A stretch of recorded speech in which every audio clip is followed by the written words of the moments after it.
అట్లాగే యేసయ్య సొమ్మ దగ్గరికి వెళ్ళటానికి మధ్య లేని మరికి కూడా అంటే నిద్ర పట్టలేదు.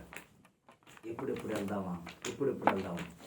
అయితే వెళ్ళేసరికంటే ఏమై ఉన్నాడు, ఆయన లేచి ఉన్నాడు. దేవుని స్తోత్రం. హల్లెలూయా, హల్లెలూయా. యేసయ్య పుట్టుకలో ఆనవాడు. యేసయ్య పుట్టుకలు ఏంటి? ఆనవాడు. ఇది పొట్టు గుడ్డలతో కట్టబడి త్రొట్లు కొనుక్కోబెడతారని లేఖనాలు రాయబడింది, అవునా? అయితే తర్వాత ఆయన యొక్క ఆనవాళ్ళు ఏంటి? ఆయన పెద్ద అయిన తర్వాత ఆయన అందరి చేత దూషింపబడి, అర్థమైందా, అందరి కొరకు ఆయన మరణిస్తాడని ఒక ఆనవాళ్ళు.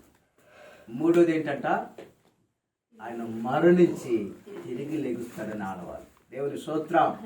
హల్లెలూయా. ఆయన లేచి ఉన్నాడంట. ఏమై ఉన్నాడు? లేచి ఉన్నాడు. ఈ మాటను మనం ఒకసారి గమనిద్దాం. ఆయన మరణించి తిరిగి లేచి ఉన్నాడు. ఇప్పుడు ఆ స్థలంలో లేడు. ఆయన ఏ స్థలంలో లేడు? సమాధిలో లేడు. బహుశా ప్రతి ఒక్కరూ మరణించిన తర్వాత సమాధిలో ఉంటారా, లేచి వస్తారా? సమాధిలో ఉంటారు కదా. లేచి వచ్చిన ఆనవాళ్ళు లేవు. ఎంత ఉన్నాయా? లేచి వచ్చిన ఆనవాళ్ళు మనకు చరిత్రలో కూడా లేవు. కానీ లేచి వచ్చిన ఆనవాళ్ళు ఎవరిలో ఉన్నాయంటే, ఒకటి యేసుక్రీస్తు ప్రభువులో ఉన్నాయి. ఆయన లెగిచ్చి మధ్యలేని మరికి కనపడ్డాడు. దేవుని స్తోత్రం. నేను ఏమన్నా, నేనెవరిని? ఆయన అంటున్నాడు, నేనే సత్యము జీవము. అవునా? ఇప్పుడు ఆయన రుజువు ఇప్పుడేంటి? ఒకవేళ యేసు లేవలేదనుకో, చెప్పి ఇప్పుడు దాకా బోధించినవన్నీ ఏమైపోతాయి? వ్యర్థమైపోతాయి.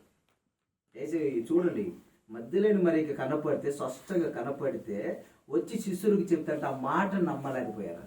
ఎంత దౌర్భాగ్యులో. నిజం చెప్తున్నాను, దేవుడు గురించిన వాక్యము చాలా మందికి ఏది మామూలుగా వెతుకుతున్న వారికి కొన్ని విషయాలు చెప్తే నమ్మలేదు. కొన్ని విషయాలు చెప్తే శిష్యులే నమ్మలేదు. మనం ఎంతటి వారము? ఆయనతో తిరిగిన వారే నమ్మలేదు. 5,000 మందికి అన్నట 5,000 మందికి రొట్టెలు చేపలు పంచిపెట్టిన శిశువులకే నమ్మలేదు. తర్వాత 4,000 మందికి పంచిపెట్టారు, నమ్మలేదు. యేసయ్య రొట్టెలు ఇచ్చిన చేప ముక్కలు ఇచ్చిన తిన్నారు, నమ్మలేదు. మన ఎంతటి వారు? ఆయన ఏమన్నాడు యేసయ్య?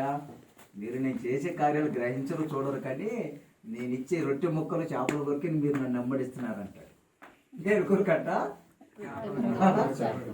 చేపల కొరకు రొట్టె ముక్కల కొరికి నన్ను నమ్మడిస్తున్నారు, కానీ మీరు నేను చేసిన ఏది కూడా గ్రహించరు, చూసి కూడా కనులారా చూసి గ్రహించలేరు అన్నాడు. దేవుని స్తోత్రం.